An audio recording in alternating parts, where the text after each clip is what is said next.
Bonjour mes chers amis, bonjour chers auditeurs. La gestion désordonnée de la lutte contre le Covid-19 a mis en lumière les défaillances du multilatéralisme. Ces défaillances découlent de la faiblesse même des institutions, particulièrement onusiennes, qui sont à la merci du bon vouloir des États qui les composent. La coopération entre États institutionnalisée par grands secteurs concerne entre autres la recherche, le développement et l'aide aux États à faible revenu. La recherche de solutions communes n'est pas toujours aisée face à des situations où les intérêts en présence sont à la fois conflictuels et communs. La crise sanitaire actuelle s'ajoute à des difficultés déjà observées depuis longtemps à l'OMS, l'Organisation mondiale de la santé.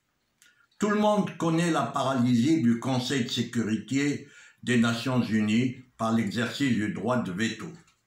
À cela s'ajoute le repli des États-Unis, le blocage de la Russie et la stratégie de conquête de la Chine. Ces trois États ne sont d'accord sur rien ou presque.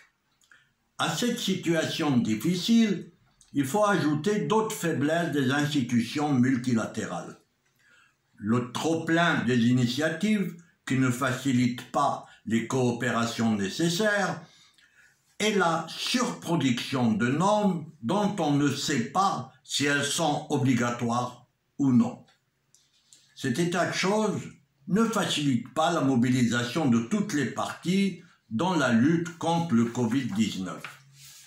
L'OMS a connu par le passé d'autres crises, comme le SRAS, l'Ebola, le Zika ou encore le H1N1. La plupart de ces épidémies ont fini par disparaître d'elles-mêmes. Le rôle de l'OMS est de tirer des enseignements des crises sanitaires passées. Au dire des scientifiques, le virus Covid-19 ne disparaîtra jamais définitivement. Le virus, transmis par l'animal, ne peut être éradiqué car leur réservoir persiste. Les seuls à pouvoir être éradiqués sont les virus dont l'homme est le seul réservoir, comme par exemple celui de la variole, la rougeole ou la polio. L'OMS n'est pas une organisation dotée de missions opérationnelles, mais une institution orientée vers l'élaboration de règles générales destinées à améliorer le niveau de la santé mondiale. C'est tardivement, qu'en 2005 seulement, que l'OMS s'est vu confier une gestion des crises sanitaires. C'est de la mission de cette institution de déclarer l'urgence de santé publique de portée internationale qui implique une nécessaire coordination. L'OMS, en réalité, est encadrée par les États bien plus qu'elle ne les encadre et son budget dépend pour 80% de contributions volontaires. C'est là où le bas blesse. Financée par des contributions volontaires, elle dépend directement du bon vouloir des États, surtout quand ils sont grands contributeurs comme les États-Unis. Ceci en fait une organisation faible dont la légitimité est souvent contestée. Donald Trump, le président américain, en a fait un instrument et une politique en suspendant la contribution de Washington. Pourquoi ? Au motif plus ou moins avoué que l'organisation est trop gentille avec la Chine.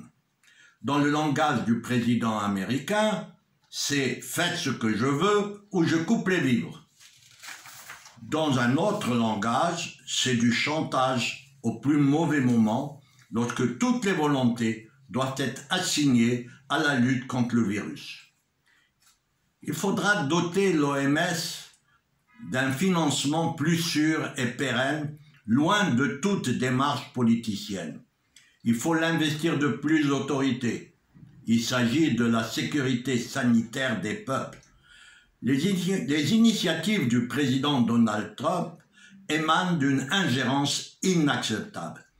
Il n'y a pas de fatalité à ce que l'Assemblée générale des Nations unies ne soit plus l'autorité incontestée qu'elle était encore dans les années 1960.